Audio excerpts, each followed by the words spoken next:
Hello, my name is Asta and I'm a makeup artist supplier on Weddings Online. Today I want to show you an easy, classic smoky eye look that is not only perfect for these virtual events that are happening online at the moment, but it will be also perfect for those real life events that hopefully will be able to attend pretty soon. So if you want to see how to achieve this nice golden smoky eye look, just keep on watching. Okay, so today we'll start with our eyes, and for the eyes, first of all, we need to neutralize our lids. I'm using a NARS Creamy Radiant Concealer. You can use any concealer you like. And I'm applying this concealer onto my lid in a very thin layer and blending it out towards the brow bone. As you can see, I'm using my finger to apply this concealer. You can use your brush as well, but this step instantly removes any discoloration or redness going on. So today for my eyeshadow base, I will be using Eyes to Mesmerize by Charlotte Tilbury. It's a nice kind of champagne golden cream eyeshadow, and I'm using a flat synthetic brush to apply this cream eyeshadow onto my mobile lid. I'm not going into my crease. You can also use your finger to apply this eyeshadow. So next we need some sort of eyeshadows, and first of all we need a transition shade. Most of the eyeshadow palettes, doesn't matter which eyeshadow palette you have, they contain a transition shade which looks something like this. It's a nice kind of orangey, tan kind of colored light browns. If you don't have a transition shade in your palette, you can always use your bronzer. Bronzers are amazing transition shades. So first of all we're going to start with the big fluffy brush. This one is from my KITCO 1.12, and I'm taking a little bit of product onto the brush, and now I'm going to apply this into my crease. I'll tap the excess product off, and then we're going to start from the outer part, and we're gonna do circular motions inwards and outwards, and we're going to repeat this step a few times to build up the color. By using a big fluffy brush, you will ensure that your eyeshadow, the crease eyeshadow, is blended out nicely and it's not looking harsh. So as you can see, it kind of instantly gives a little bit more depth and definition to my eye just by applying a crease color. So once I'm happy how my transition shade looks, I'm taking the same brush and some product, the same color, and I'm just applying a little bit of that color underneath my lower lash line, just to have a balance. So next we want to add some definition to our eyes. So I'm taking a smaller brush. So just for comparison, this is the first brush I've used, the big fluffy brush, and this one is a bit smaller, still fluffy, but so much smaller than the first one I've used. It's the MAC 221. And now we're going to need a brown color. So any brown color you have in your eyeshadow collection. I'm going to use this lighter brown today. So I'm taking some product on the side of my brush. So I'm gonna dip this brush into the product on the side. I'm not gonna dip it straight directly on the tip, on the side, because I'm gonna work with the side. So let's do this. So I'm taking a little bit of this product on the side of the brush, like so, tapping the excess off, and I'm applying it where my lash line finishes, so literally at the angle, just placing it and releasing. So as you can see, it does leave a little mark, so it's like a guideline for me where my eyeshadow has to go. And then I'm tapping that on. So literally just tapping onto the lid. I'm not going into my crease a lot, just tapping on the outer part. If you're not sure where this dark color has to go, just place your brush against your nostril and your eye, and as you can see, this is where it should sit. It shouldn't sit lower than this line here. That way you are sure that your eye will be lifted and you won't drag your eyeshadow too low down. So I'm just dabbing that color on, not blending anything at the minute. Again, repeating the same step a few times, just building the color on the outer part of my eye. And then I'm going back to the previous brush with no product and just kind of connecting the crease color I applied before with this new dark color and blending it towards the central part of my crease. By doing so, I'm just making sure that the two colors are blended nicely together and there is no harsh edges. And then again, I'm going back to the dark brown color and repeating the same step, just building the color up. And then I'm going back with the fluffy brush once again, repeating the same step, just kind of blending the two colors together. So with the eyeshadows, you always need a little bit more patience because it's all about the blending and applying thin layers of product. Next up, I'm going to take a MAC coffee pencil. It's the brown pencil. You can use any brown pencil if you have.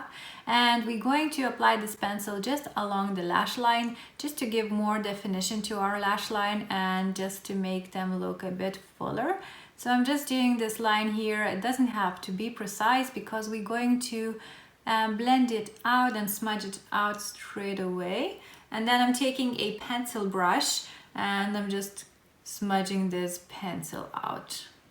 If you're someone who prefers a darker eye look, you can always use a black pencil or very light brown. Again, just adapt this look to your own personal preference and how you like your makeup. If you're someone who doesn't wear much makeup, you can apply less products and less intense colors to suit your own liking.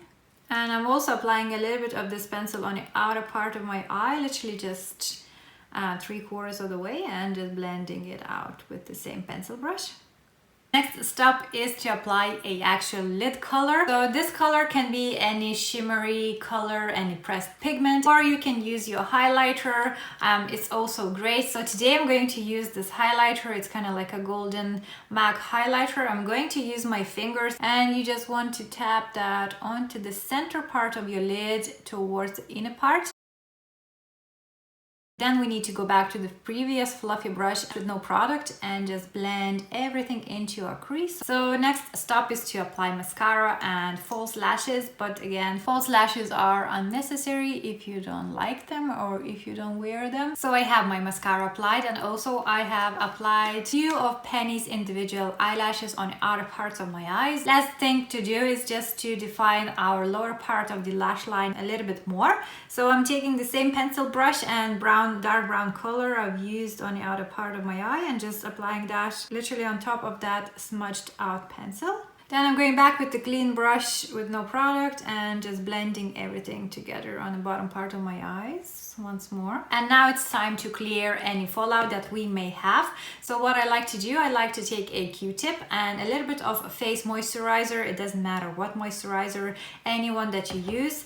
Take a little bit on the back of your hand and work this moisturizer into the Q-tip, and then clean underneath the eye area. So when you are on the outer part of your eye as well, just be careful, don't remove any eyeshadows that we spend so much time blending. Also, this step is great if you feel that you went too low down with your eyeshadow. If you feel that your eyeshadow goes past this line that I showed you, you can easily fix it by just kind of cleaning it up like this. So now let's go and create that beautiful glowing skin that looks not only good on camera but also in person. So for that you want to have a clean and moisturized face, and then if you have concerns about your T-zone or pores, make sure to apply your primers prior to starting your eyes. Now I'm going to go with Charlotte Tilbury Hollywood Flawless Filter, and this is a nice illuminating primer. It gives a gorgeous glow to the skin. You can use your fingers to apply it or you can use your brush. As you can see, it gives a nice shiny base, and this base will create a nice luminous looking skin effect. Next up, foundation. For foundation today I will be using Sculpted by AIMEE Connolly. This is a gorgeous foundation. I have matte finish, but it also comes in a dewy finish. To apply this foundation I'm using a kabuki style brush. So start from the central part of your face and work your way out, applying your foundation. I love to do a tapping motion. I don't like to drag the product around. I feel that by tapping I get a better color payoff. So next we want to apply our concealer, and I'm going to use the same concealer I used to neutralize my eyelids. So I'm just gonna do a few dots underneath the eyes, and you can use your finger to blend it out or you can use a brush. It's up to you. So once the concealer is applied, you can see straight away that everything comes to life. Your eyeshadows, your blending and intensity of your eyeshadows. So once we have concealer applied, next step is to set our base. Today I'm using MAC Mineralized Skin Finish powder. This powder is very finely milled and it's very lightweight. It doesn't look cakey. So I'm just applying this by tapping into the sides of my face because this is where I'm going to apply bronzer. Because my base is still sticky, I don't want my bronzer to just cling and stick and be difficult to work with. For bronzer today, I'm taking my MAC Medium Deep and a big fluffy brush and just applying it from the top of my ear towards my nose in a circular motion. I'm also applying the same bronzer a little bit on the top of my forehead, sides of my nose, and a little bit on the jawline. Next, I'm applying blusher with the angled brush. So the easiest way to apply your blusher is to smile into the mirror and apply it on the apples of your cheeks. Next, I'm applying highlighter. You can skip this part, but I love highlighters. They give such a nice glowy finish to the skin. It looks like your skin is glowing from within. Let's do the brows. For brows, just comb your brows into place. And I love to use a pencil brush. And any sparse areas that I have, I'll just fill it slightly. And I also love to set my brow with the clear gel. It's like a hairspray for your brow here. And last step, of course, is the lips. And first, I'm lining my lips with a nude pencil. And then I'm using a beautiful GK Magic lipstick from Charlotte Tilbury. Just to add a little bit of glossiness to my lips, I'm just taking my Fenty Beauty lip gloss and just applying a little bit of that in the center part of my lips. And here is the finished look. I hope you enjoyed it. I hope you will try to recreate it. And I hope it was easy to follow. For more tutorials and product reviews, you can find me on my Instagram, Makeup by Asta. And for now, I'm saying thank you so much for watching and stay safe.